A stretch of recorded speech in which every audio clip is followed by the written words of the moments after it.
It started as a quiet warning from health officials, just another day in the intricate web of Canada's food safety network.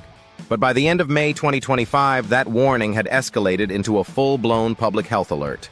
A seemingly harmless deli favorite, salami, had turned into the unexpected carrier of a dangerous, drug-resistant strain of Salmonella.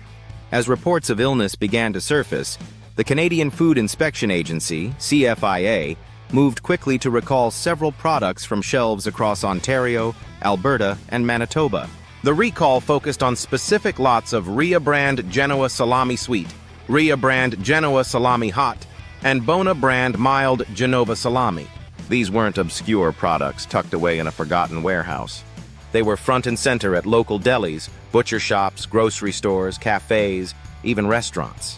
For weeks, unsuspecting Canadians had been ordering sandwiches or buying deli cuts without knowing they were consuming contaminated meat. By early June, the Public Health Agency of Canada had confirmed 57 cases of Salmonella infection, with 44 in Alberta and 13 in Ontario. At least 7 people were hospitalized, though thankfully no deaths had been reported. What raised further concern was the multi-drug-resistant nature of this particular strain of Salmonella, resistant to common antibiotics like streptomycin, ampicillin, and kanamycin. That meant recovery wouldn't be as straightforward for those infected. Health experts described symptoms that ranged from fever, vomiting, and diarrhea to abdominal cramps and severe headaches. For healthy individuals, the infection might pass in a week. But for infants, pregnant people, seniors, and immunocompromised individuals, the danger was more serious. Several of the hospitalized victims were reportedly from these vulnerable categories. Investigators raced to determine how the contamination occurred. Was it during processing, packaging, or distribution? Or was it a failure in hygiene protocols at a particular facility? While the source was being traced, CFIA's recall message was clear: do not consume, sell, serve, or distribute the affected products. Dispose of them immediately, even if you feel fine. The situation highlighted a disturbing reality: how something as routine as a sandwich can become a silent threat. Many customers who got sick had eaten salami as part of takeout meals, unaware of the origin or batch number of the meat. The CFIA urged consumers to check deli receipts and ask restaurants about the origin of their salami, especially if they had dined in the affected provinces.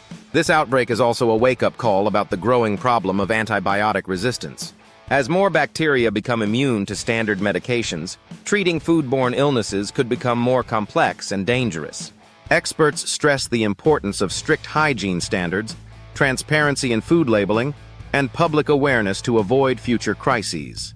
In response, retailers across Canada have pulled the affected salami products off shelves, and delis have taken precautionary steps. But officials warn that the outbreak may not be over. New cases are still being monitored, and the recall list could expand. Canadians are being told to stay vigilant and seek medical care if they show symptoms, even days after consuming deli meat. As the investigation continues, Canadians are left with a lingering unease. How many more food items, trusted and beloved, may silently pose a threat? The salami outbreak has stirred more than just public concern. It has reignited a conversation about food safety, traceability, and the unseen vulnerabilities in the nation's food supply chain.